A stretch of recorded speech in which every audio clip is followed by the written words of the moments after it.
Pretty decent. We got this. We're good. Just need my coffee. Right?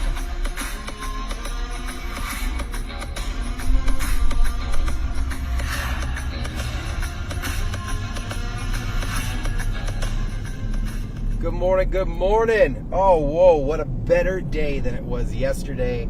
Obviously, yesterday we had to cancel Trooper Steve on patrol because of the tornadoes that we had come down in Seminole County. Great streaming day doing that. But today, I get to not only talk about an amazing event, but get one of my law enforcement brothers in the vehicle with me that I've known for quite some time. He was definitely been on the job probably before I was walking at that point. But I'd like to welcome in my buddy Carl Santiago, local law enforcement officer with the Orange County Sheriff's Office. How are you doing, sir? I'm doing well. Thanks for the invite. Man, this is, I never thought... It's only taken a few years. Well, I never thought in my career that you and I would be live doing a segment together.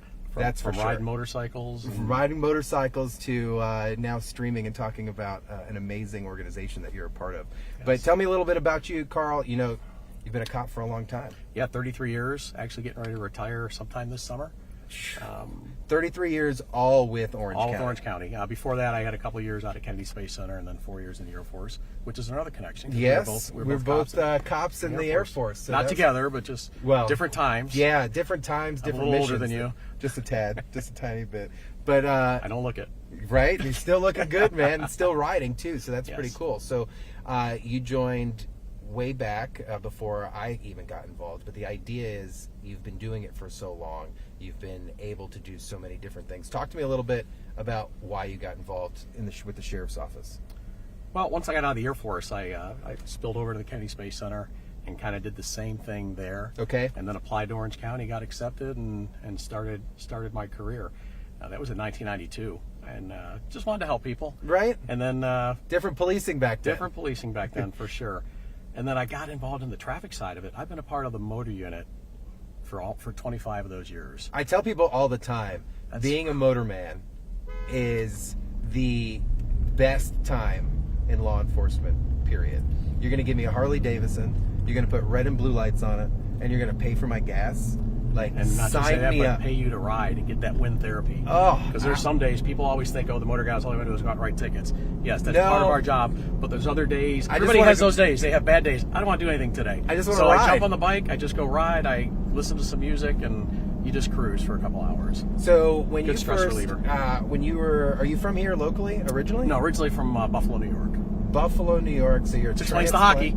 Explains the hockey and what we're going to get talking about. But now you joined the Air Force at what age?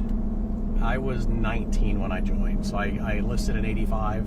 Okay. And then got out in 89. Met my wife through a blind date. Got married, and I still got my starter wife of 30 plus years. That's a lot to be said, man. Especially in this career field. Especially in this career field. Now, today we're hanging out because, one, I want to get to it in a way that explains why these things exist. So in law enforcement, we all have an outlet, or at least you should have an outlet. And there are so many different ones out there, different sports, different hobbies, and things like that. Right, you got to have something to do. You can't.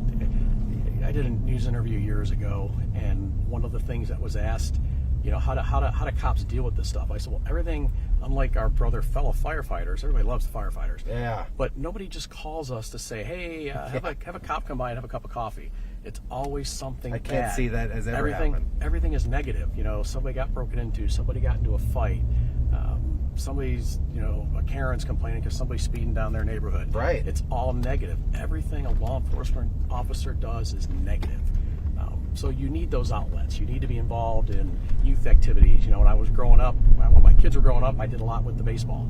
Okay. Coached a lot of baseball, did a lot with the local Union Park Little League. Spent a lot of time there.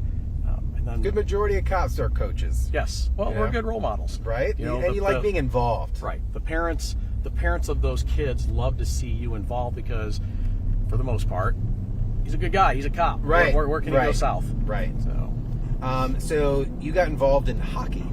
yes. Since I So was like 5. 5 years old, before you were a cop, so obviously there was a passion there behind it. And then Now, it wasn't called the Enforcers in the early stages, was it? Was there a Hornets team? I saw a picture way back. You were scrolling way back. You're going through my. Yeah, I gave you permission. Yes, I went way back to his Facebook. So moved to Florida. Hockey wasn't that big a thing. Okay. Started playing out in Rockledge. My brother. I have a brother. You do? Yes, and he was a motor guy too. He retired from Brevard. Oh, wow. But that was always a joke, yeah. Yeah, so that's an inside joke, guys. So I was a motorman. I met his brother one day. Do you know I got a brother? And then it's been a thing back and forth for several years. So anyways, we started a Guns and Hoses team in Rockledge at the time. And this had to be the late 90s. Played a couple tournaments, played a men's league, had fun, got bit back by the bug to start playing as an outlet.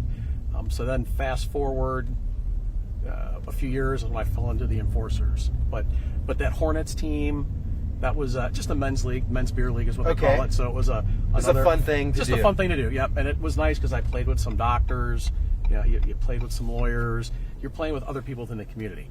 We tried to keep a Enforcers team together for our beer league games. Okay. But it's just so hard with our work schedules. Yeah. We might have 15 or 20 guys say, hey, I'll come play. But then Friday night at 11 o'clock game, you get 5 guys showing up, 6 guys showing up. It's tough. It's tough. So you've been a part of the Enforcers for how long? The Enforcers started in 1998, thanks to the OG guys. There was Mike Fisher, retired from Osceola. Mike. You know Mike Fisher. He was one of the original ones. Joey Billatier, retired Orange County. Kenny Goodley, another one with Orange County, retired. George Hart, retired from Seminole. Yes. Usually a lot of these names, when they say the OG, I don't know, but you just named some really traditional just guys. Means you're getting old, too. Yeah, I guess so. But those guys started the Enforcers back in like 98. Okay. And then I found out about it one night in 2000, just by chance, and I've been a part of it since 2000. So what do you guys do? Play hockey. All right, I love it. And try to beat up on firefighters when we can. Beat up on firefighters when you can. Raise money. It was originally designed as a charity organization. Yeah. So back when it first started, I don't remember exactly what charities they participated in, but that was the whole thing. Let's get back to the community. Let's have an outlet. Right. And let's go do something. And then while we're looking sharp there, man. Look at you. People love my blue helmet. That's a good looking helmet. There's a story about it. Big Norm. He used to come to the games. But the story about the helmet, I always wore a different color helmet because the kids were young. Where's Dad on the ice? Where's Dad on the ice? Right. So they could find Dad on the ice. Okay, so everybody teased me about the gold helmet at one time or the blue helmet. Nice. So anyways, but some of the charities, so when I first got involved in the actual Guns and Hoses games and in early 2000, my daughter was diagnosed with type 1 diabetes, with juvenile diabetes. So the first few years we were using them as a recipient to some of our donations. Wow. But probably the last... Full circle. Yeah. And then the last 10 or 15 years, concerns of police survivors, cops, has been our primary focus. I would guess, I tried to find some numbers. I couldn't find any hard numbers, but over the last 20-some years, I well over $150,000 is what's been raised and donated to charities. Unbelievable, man. And it's not just that we give to these organizations. We've given to Kevin Valencia's family. We've given to other deputies' families who may have had a hardship of some sort. Recently, we had one of our players' moms had some issues with some flooding. We donated some money to them. So you guys are just stepping in times of need when others may not know what's happening with other people. Correct. And you're not it's all under the radar. Right. You guys aren't looking for the PR of it. You guys are just looking to have fun, play hockey, raise money, and help people out. And play hockey. And play hockey again. And right? play hockey again. Now, you said something. You're coming towards the end of your time. Yes. And I'm not saying life because, man, you got a whole bunch of life still left in you, but retiring from the sheriff's office, spent years on that motorcycle right there, just styling at rodeos and stuff. Oh, boy. A career of service, obviously, in the Air Force. Honduras. One of your first rookie days looking sharp there with the sheriff's office. I didn't know it was going to turn into a Carl thing. Yeah, right? A little. Well, hey, of course, I know you. I'm going to spin it a little bit. Great times hanging out at these presidential details together. Of course, the trophy. There's the Heroes Trophy. The Heroes Trophy there. What's the mission right now for you approaching this last game? Are you going to be able to continue playing? Are you looking to pass the baton to future players? A younger player, yeah. So when it started, Florida wasn't so talent rich. Okay. And I'll give the Firefighters credit. They went out and on their tournaments up north, they would recruit hockey players to come down to be firefighters to play hockey down here. What kind of scam is that? Hey, it worked. It worked for them. Right. So we've, not that we've done the same thing, but hockey in Florida has grown. I mean, the last 4 or 5 Stanley Cup Finals has had a Florida team in it. Truth. So Truth. But we've grown, and there's some good young talent in the Enforcers organization now. All right. And I've kind of been one of several guys who are part of the on-ice leadership team. Okay. And I've probably been doing that 20 years. So what's that it's mean? time to, like mentoring and figuring out I recruitment think it's and more, stuff like that? It's more of trying to go out and find some people that can play hockey. You know, it's kind of taking a leadership role on the ice, organizing things. So I've been blessed to be able to do that. You know, and it's, you know, the guys on the team, they picked me to do that. And it's been there for 20 years. But I'm ready. I mean, I'm getting old. I'm 58 years old. Yeah, I'm ready to turn it over. I'm not going to stop playing hockey. I was about to say, as long as I've known you, though, you haven't slowed down a bit. And I think I met you as a corporal when you were a corporal. So you've gone through. You've always been the same guy. I can't see you completely. No, I'm not completely. This will be my last Guns and Hoses hockey game. All right. So I will. When this is done, I'm not to say that I won't be back for the next one. Maybe I'll coach, which I wouldn't mind doing that. They should extend that tournament. They should. Yeah, that's you know anybody that can. I think I might put in a memo for something like that to do a study on that. Now you brought up Guns and Hoses. One of the big reasons why you're in the truck with me today. What is coming up? What's this big match? I'm not going to say game, because then it really 100% know that I don't know what I'm talking about. That's right. So we've been doing these. So let me backtrack. The trophy that was shown on the screen earlier, that was a Heroes Trophy. We came up with that 8 years ago. Okay. Maybe 10 years ago, because we skipped a couple games. We skipped COVID years, 2020 and 2021. This trophy right here. Yes, that one right there. So with the help of the Solar Bears, we ended up purchasing that trophy, kind of like a Stanley Cup. It gets passed around every year. Okay. So we didn't update the nameplate for last year's win, which we won in big fashion again. But anyways, the series is tied at 4. So for me, this is like a best of 9 series. So this last game is gonna. I either go out 5-4 the win, or we go. Either way, win or lose, we're out there to have a good time. The fans love coming out and supporting us.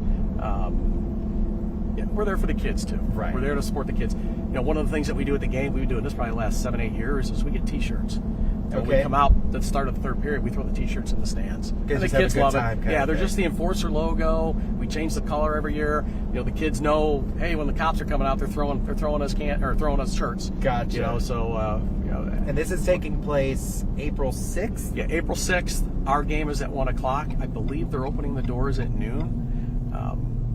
So you'll get our game at 1:00, and it is a full contact game.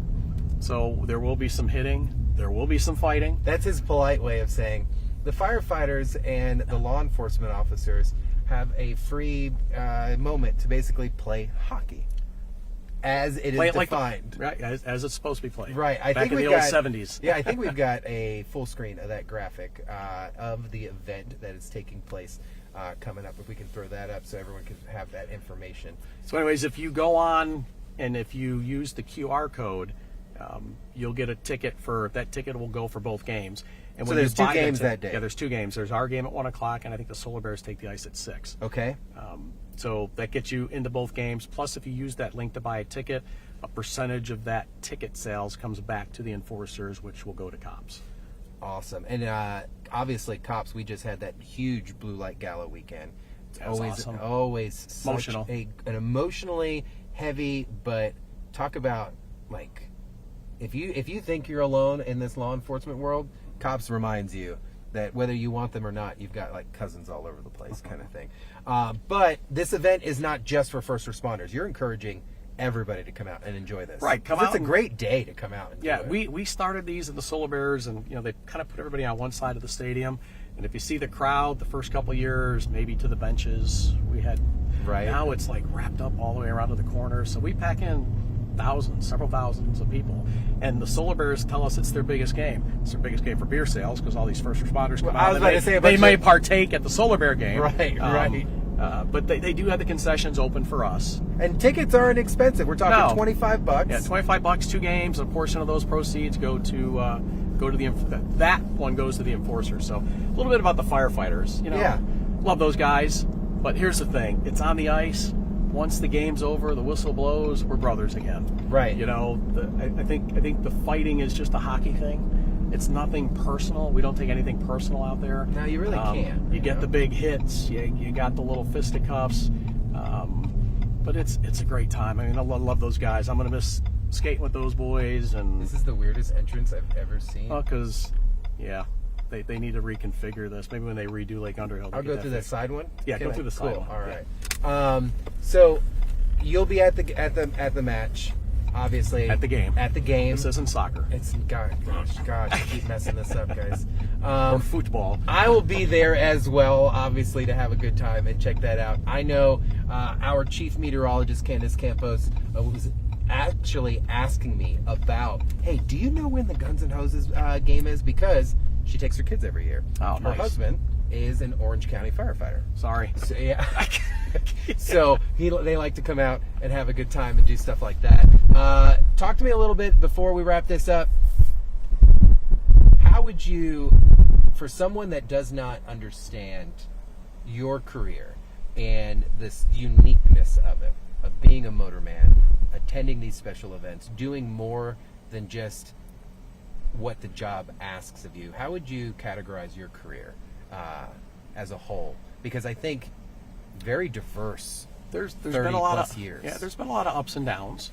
A lot more ups than downs. I mean, how many funerals I've been through. I mean, big Norm right there. Right. Another outlet, motorcycle riding on our personal rides, our duck runs. We go with a bunch of us, go every year up to the mountains. I couldn't have done it throughout my career without the support of my wife, Michelle, and of course the kids. Right. I know when I do retire and I punch out and I got to give that last little speech, I'm going to be an emotional wreck. Dude, I almost hear your voice cracking right now. A little bit. Yeah, That's just me. I was trying. That's just I me. was trying a little bit. Almost. Got a tear coming maybe? I can't tell. Well, it's like you've done a lot, and I've gotten to witness a lot of it, and just the end portion of it because of the things that are so unique about what we do. As motormen, as law enforcement officers, the presidents you've gotten to meet, the unique stories of a lot of them. You were just telling me how one day you got to run it around in a neighborhood with President Bush. Like, are you kidding me? Yeah. Just because he wanted to go for a jog.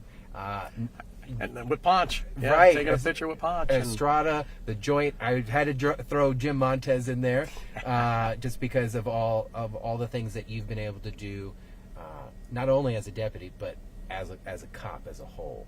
I think it's been pretty It's been cool. a great career. It's been a great life. Now it's transitioning into the next phase, and it's I got 3 grandkids, and oh man, they're all under 3, and so that's what we're looking forward and go to. enjoy your wife now, enjoy the family, and write this chapter off, man. Well, I appreciate you, dude. Thank you, brother. Doing this interview with me. Guys, please make sure that you head over to the Guns N' Hoses website. I'll include this article and that graphic on the web page as well, so that it's $25, guys, and proceeds are going towards the foundation, which in return supports another local foundation. So April 6th, mark your calendar. I'm going to get my tickets, and I'll see you guys there. Carl, I appreciate you, man. Good luck in your career. You need anything. Thanks, everybody. Hi, kids. Whoever's watching. Yeah, they're all watching them right now. His family's all watching. So share it, like it, and then give them a hard time later. So we'll see you guys. Bye, guys. Thank you.